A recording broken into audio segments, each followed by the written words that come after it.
नमस्कार, मैं हूँ श्रुति और ये कहानी शुरू होती है 1 महीने पहले जब मुझे एक नई नौकरी मिली थी, होटल अनंतवास में मैनेजर की पोस्ट पे। शुरुआत में तो सब कुछ सामान्य लगा, लेकिन अब समझ आया है कि ये होटल एक आम होटल नहीं है। मैं यहाँ पिछले 1 महीने से काम कर रही हूँ, या कहूँ कि बस जिंदा हूँ। यहाँ कमरों की कोई गिनती नहीं, हर तरफ बस दरवाजे ही दरवाजे हैं। मैं रोज बाहर निकलने की कोशिश करती हूँ, लेकिन आज तक कोई रास्ता बाहर का नहीं मिला। मुझे सिर्फ एक नोटबुक दी गई है जिसमें वो सारे नियम लिखे हैं जिन्हें मानकर ही मैं इस होटल में जिंदा रह सकती हूँ। पहला नियम, हर रात ठीक 2 बजे मुझे कमरा नंबर 13 को बाहर से बंद करना होता है। मुझे बताया गया है कि हर रात वहाँ एक मेहमान आता है। उसे कभी नहीं देखा, सिर्फ बताया जाता है कि नया मेहमान आया है। अगर रात 2 से 3 बजे के बीच उस कमरे से नॉक नॉक की आवाज़ आए तो मुझे दरवाज़ा नहीं खोलना है। बस एक चिट्ठी दरवाजे के नीचे से डालनी है जिसमें लिखा होता है, अभी नहीं, बाद में आना। इसके बाद मुझे 3 मिनट इंतज़ार करना होता है। अगर दोबारा नॉकिंग होती है तो मुझे तुरंत वहाँ पूरा फ्लोर खाली कर देना होता है। कोई सवाल नहीं, कोई दया नहीं, बस भाग जाना है।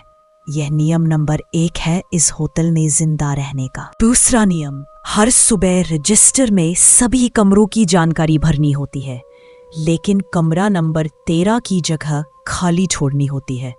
ना नाम, ना पता, कुछ भी नहीं। अगर गलती से कुछ लिख दिया जाए तो उसी वक्त वह पेज जला देना होता है। तीसरा नियम, हर हफ्ते एक डिलीवरी बॉय आता है। मुझे उसका डब्बा लेना होता है, साइन करना होता है, लेकिन उससे कोई सवाल नहीं पूछना है।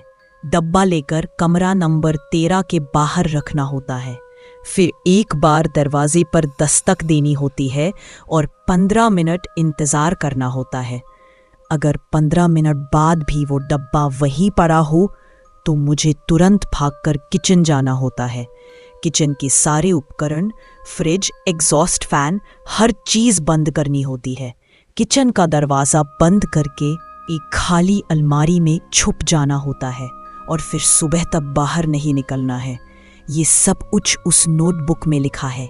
मैं बस वही कर रही हूँ जैसे कहा गया है। चौथा और अंतिम नियम, हर रात लिफ्ट खुद ब खुद 10वीं मंजिल पर जाती है, लेकिन इस बिल्डिंग में कोई 10वीं मंजिल है ही नहीं। मुझे सख्त हिदायत है कि उस लिफ्ट को कभी भी इस्तेमाल ना करूं। अगर गलती से भी उस लिफ्ट में चढ़ गई और वो 10वीं मंजिल तक पहुंच गई तो फिर कभी वापस नहीं लौट पाऊंगी। कभी कभी मैं सोचती हूँ कि क्या फ़र्क है उसमें और इसमें, क्योंकि सच तो ये है कि मैं यहाँ से भी तो कभी अपने घर वापस नहीं लौट सकती। कभी कभी दिल करता है कि उस लिफ्ट में चढ़ जाऊं, क्या पता वही 10वीं मंजिल ही मुझे घर वापस ले जाए।